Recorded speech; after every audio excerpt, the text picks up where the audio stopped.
Boa noite, pessoal. A proposta da aula de hoje é que nós façamos uma breve revisão dos conceitos associados à energia potencial e como que ela vai ser inserida na resolução de exercícios que nós já desenvolvemos em aulas anteriores, né?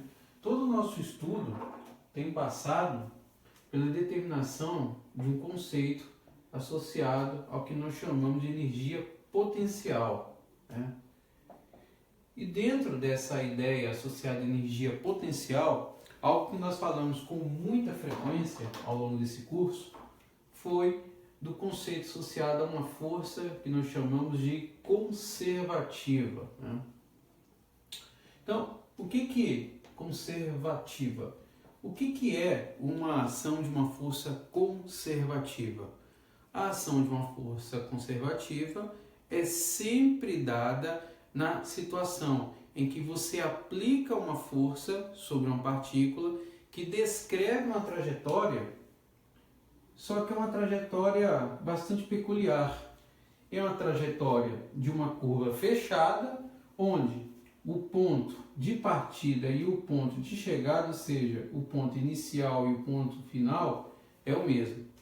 Então, todas as vezes que nós mencionarmos a ação de forças conservativas, eu estou, na verdade, mencionando o trabalho necessário para que você execute uma ação dentro de um campo, ou seja, dentro de uma curva fechada, onde o ponto inicial e o ponto final são os mesmos. Bom, dentro dessa representação de forças conservativas, o que nós mencionamos que são as mais comuns são dois tipos de força. Quando a gente menciona uma força conservativa, você vai pensar na força gravitacional, que é um exemplo de uma força conservativa, e você vai pensar numa força elástica, que é outro exemplo de ação de força conservativa. Quando exploramos essas ideias mais adiante, nós temos duas equações para o processo. E aí é que me faz agora voltar os olhos e analisar o que é a energia potencial que estamos estudando. Então, no caso de uma energia potencial, quando nós estivermos trabalhando com esse conceito, toda vez que eu mencionar essa energia potencial, o que eu estou, na verdade, explanando é que ela é uma energia associada à configuração de um sistema. Energia associada à configuração de um sistema. E aí, matematicamente, nós mencionamos, né, que esse sistema só pode ser representado por uma força que é o quê? Conservativa. Tá? Ou seja, quando nós estamos mencionando, quando nós estamos referenciando energia potencial, a ideia dela está toda centrada em um sistema com foco numa ação de uma força que é conservativa, que é essa força que nós mencionamos agora há pouco, que executando sobre uma partícula, ela apenas está centrada numa curva fechada, ponto final e inicial os mesmos. E aí, em termos, né, de equação, nós mencionamos que essa variação de energia da qual a gente está trabalhando, ela é escrita da seguinte forma, como negativo do trabalho aplicado. Sempre é bom reiterar que não há necessidade de você decorar essas expressões, porque elas sairão disponibilizadas para vocês. A ideia é justamente que você entenda de onde que a equação vai, para onde que a equação vai ser utilizada. Aprendemos que o trabalho nada mais é que uma representação integral da ação de uma força aplicada ao longo de uma distância, de uma posição inicial, de uma posição final. O mais importante aqui nessa equação é quando a ação da força não for contínua, for uma ação de uma força variável. É quando você vai ter que resolver uma integral por métodos que se assemelham a você usar a função potência ou, em alguns casos, uma função mais sofisticada, como uma técnica associada à substituição trigonométrica. Tá? E, representando em termos da ação da força gravitacional, que é um dos exemplos de força conservativa, nós mencionamos que ela poderia ser escrita da seguinte forma: como um ΔU igual a um mg associado a uma posição final menos uma posição inicial. Se eu considerar que a minha posição inicial é a partir de zero, ou seja, lá embaixo, no solo, no referencial, eu tenho que o meu ΔU pode ser reescrito como mg vezes y.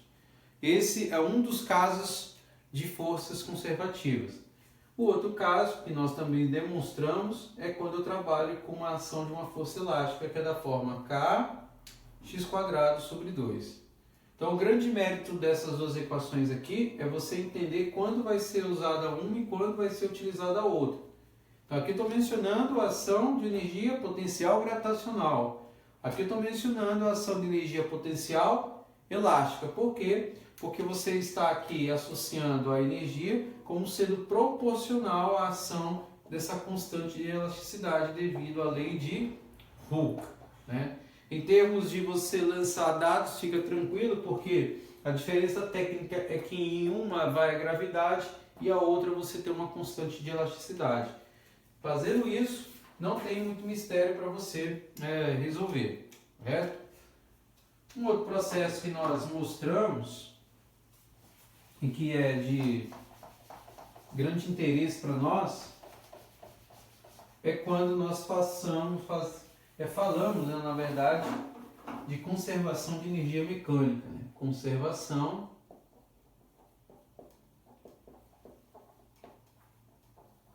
de energia mecânica.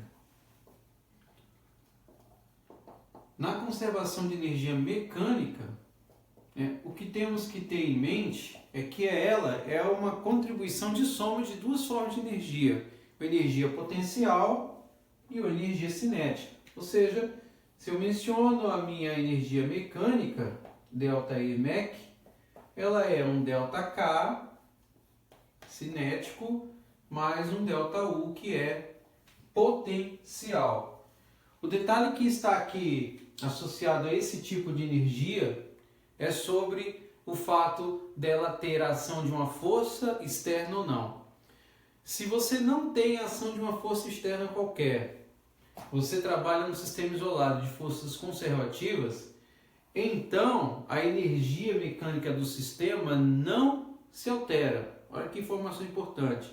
Se você não tem nenhuma ação de força externa, né, uma energia térmica, né, uma força devido ao atrito, e o teu sistema é isolado, composto por forças conservativas, então a energia mecânica do sistema não vai se alterar. O que isso implica dizer que você mais adiante pode escrever essa ação dessa energia através de representações que vão me retornar o seguinte: olha, eu posso escrever meu ΔE, na verdade, como sendo K2 mais U2 igual a K1 mais U1. O que isso representa para nós? Esses dois subíndices aqui, eles estão representando a natureza do estado de energia do estado 1 para o estado 2, mais uma vez, quando eu estou trabalhando com um sistema isolado, sem ação de força externa envolvida. Essa que é a ideia que está por trás desse processo, correto? Bom, uma coisa que é sempre bom reiterar também, e que nós mencionamos em outros casos, é que ao analisar a ação da energia potencial envolvida, ela é, na verdade, uma integral associada à força. Por quê? Porque ela é escrita em termos de uma equação diferencial, na verdade, da derivada da força como sendo a taxa de variação de energia em função da distância percorrida. É claro que isso é uma forma implícita de você trabalhar com a relação primária que nós escrevemos lá no início, onde eu digo que ΔU é igual a menos W. Quando você trabalha com essa relação em termos da diferencial DU, o que na verdade eu estou executando é um trabalho que está sendo aplicado sobre uma partícula que executa um movimento, correto? Esse movimento, digamos, mais uma vez, de um campo conservativo é sempre efetuado numa linha fechada, seja com ponto de partida e ponto de chegada sendo os mesmos. O que isso implica dizer é que o trabalho que nós vamos calcular, ele não depende da trajetória que você percorre, mas sim apenas desses pontos de chegada e de partida. Mais uma vez, quando eu menciono a trajetória dessa forma, e aí eu menciono que o ponto A e o ponto B são esses aqui, então essa trajetória ela pode ser expressa dessa maneira, ela pode ser expressa dessa maneira, ela pode ser expressa de N maneiras. O trabalho numa ação de força conservativa só vai depender apenas desses dois pontos. É isso que nós queremos. Agora, quando você tem, trabalho realizado por uma força externa, quando você tem trabalho realizado por uma força externa sobre um sistema, e aí a gente vai sublinhar essa força externa aqui, você tem uma pequena mudança nos parâmetros das suas equações. Isso indica o seguinte, que o nosso trabalho, ΔE, ou seja, o nosso trabalho, que é na verdade uma variação de energia mecânica, que por sua vez consiste em energia cinética potencial, ela vai agregar mais um elemento que está associado à ação de uma força externa, que vai gerar uma energia térmica, Esse subíndice T aqui é de térmica. Por quê? Porque trabalho nada mais é que a ação do que de uma força que é aplicada sobre um sistema ou no sistema. Essas variações de energia é que vão provocar o que a gente chama de trabalho, de energia mecânica. Quando você tem uma ação de uma força externa, aí você acrescenta um termo nessa equação. No caso aqui, essa ação de uma força externa é devido à energia térmica. Em muitos casos, nós mostramos que quando você está executando trabalho num sistema muito simples, digamos que o nosso sistema aqui seja representado por um bloco, do qual esse bloco sofre a ação de uma força, digamos que alguém esteja empurrando, uma máquina esteja empurrando esse bloco, é claro que existe uma força externa, que é a força contrária, que é devido ao atrito. Esse atrito, que do movimento nós chamamos de cinético, ele é conhecido. Em função do deslocamento, ele vai representar através da vibração, na verdade da fricção entre a superfície da estrutura no qual você está empurrando esse bloco. Pode ser piso de madeira, piso de cerâmica, piso de terra, com a superfície do objeto. Essa fricção, esse contato vai provocar uma variação de temperatura. Essa variação de temperatura, em função desse coeficiente de atrito cinético, me responde o porquê de escrever essa equação como uma variação de energia térmica. Ou seja, essa variação de energia térmica está associada ao quê? A ação desse atrito cinético por uma distância que vai ser calculada. Bom, com isso daqui, nós podemos mencionar que o meu sistema completo, ou seja, em termos de trabalho, ele pode ser reescrito, na verdade, ou seja, com uma variação de energia, ΔE, como sendo a contribuição dessas três formas. Uma energia mecânica, mais a ação de uma energia interna do sistema, mais a ação de uma energia térmica nesse sistema. De modo que, se o sistema que nós temos é isolado, então sob a ação de nenhuma força externa, então a energia não vai ser alterada, ou seja, você vai trabalhar com conservação de energia nesse momento. Ou seja, se o teu W for zero, se você não tiver ação de nenhuma força, então você tem que o sistema é isolado, e aí você está trabalhando com conservação de energia. Bom, para finalizar, nós temos que a ação da taxa de transferência de energia em termos, né, de trabalho em termos do tempo, é o que nós conhecemos também por potência.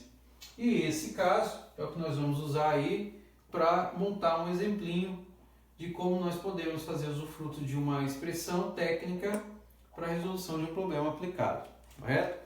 É isso que nós vamos fazer agora. Então, vamos lá.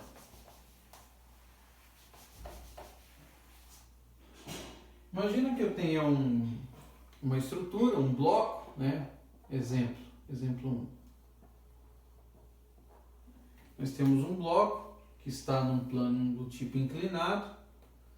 Esse bloco aqui, ele possui, digamos, 15 quilos e está acelerado a 2 metros por segundo ao quadrado. Esse bloco está sendo elevado a uma posição acima. Eu quero, né, calcular duas coisas. A energia mecânica do bloco, ou seja, ΔE mec, né, do bloco, quando a sua velocidade varia inicialmente de 10, vou colocar aqui, para 30 metros por segundo.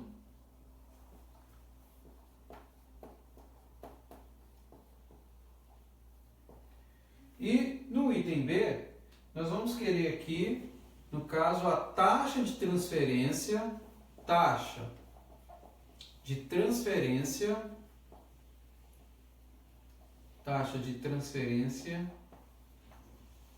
de energia, taxa média, né? Taxa média, vamos colocar aqui, taxa média de transferência de energia, é isso que está sendo mencionado,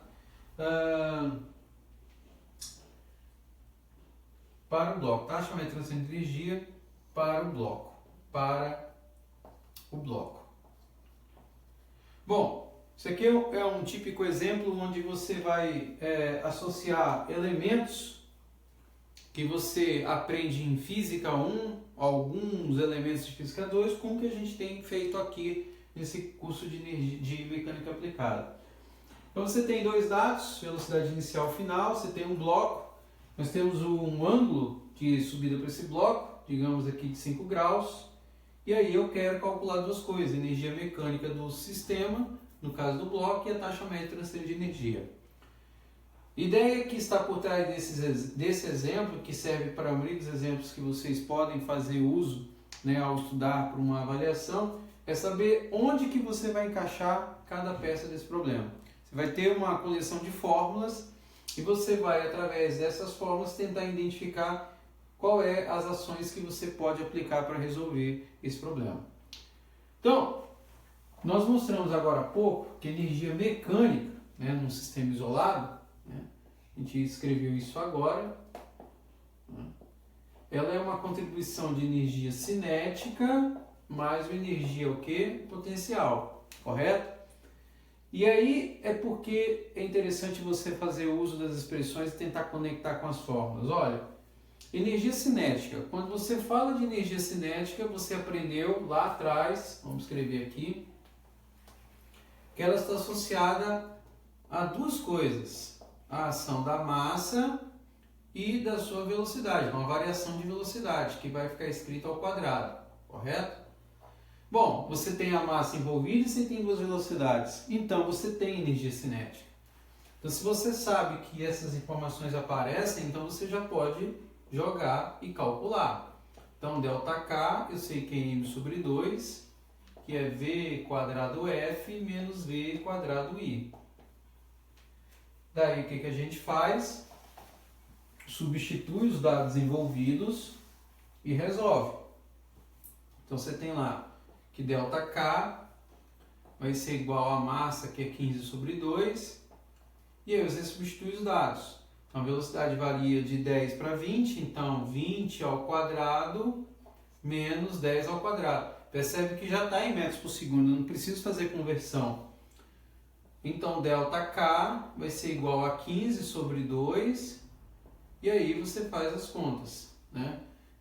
20 ao quadrado, era quanto? Era 30 na verdade, não era 20. 30 ao quadrado. Então vai ficar 900 menos 100. E aí fazendo as contas aqui, você vai chegar no gradiente aí de energia cinética de 800. 800 por 2 é 400. 400 vezes 15. Então vai fazendo aí as contas, vão gerar mv quadrado, 30 ao quadrado, 8,6, deixa eu ver aqui, 30 ao quadrado, isso com a massa que é 15, então vai dar, vou pegar a calculadora, fica mais fácil para nós fazermos a conta, né?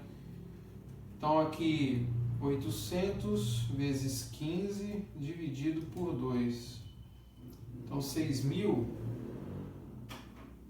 Então aqui você vai ter 6.000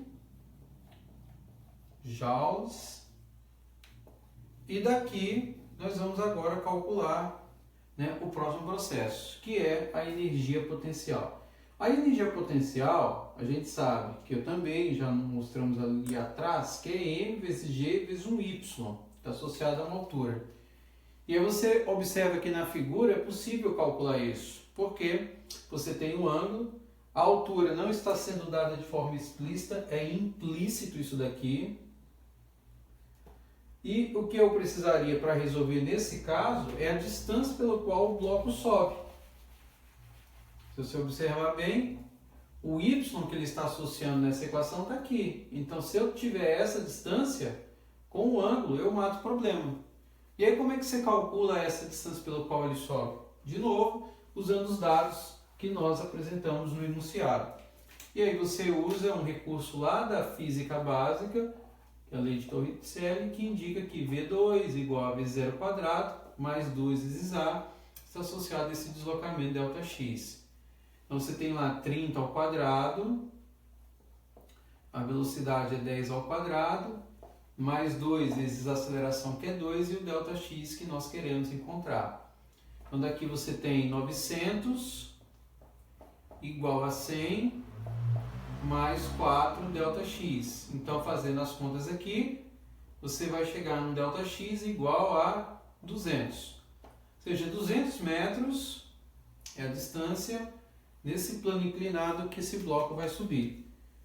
E aí você observa que, de fato, você está fazendo as coisas certas e elas vão aparecendo para você no exercício, porque você tem uma relação agora de altura, que eu preciso para energia potencial, e a distância que eu tenho aqui na minha hipotenusa. As relações que nós conhecemos em trigonometria, o seno é que vai me permitir resolver. Considerando que o meu ângulo de 5 graus é um θ, o seno de θ é a razão entre o cateto oposto e a hipotenusa, né? Que aqui é a distância que nós acabamos de encontrar. Então, o y vai ser igual a 200 vezes o seno de θ. Com isso, então você tem aí um caminho aberto para calcular a energia potencial. A massa é 15, gravidade 9,8, que vai multiplicar por 200 seno de 5 graus. Então, pegando a calculadora e fazendo essa conta, 15 vezes 9,8 vezes 200 seno de 5 graus. Isso aí vai dar 2.562 mais os 6.000 que nós tínhamos, 8.562. Então, 2.562,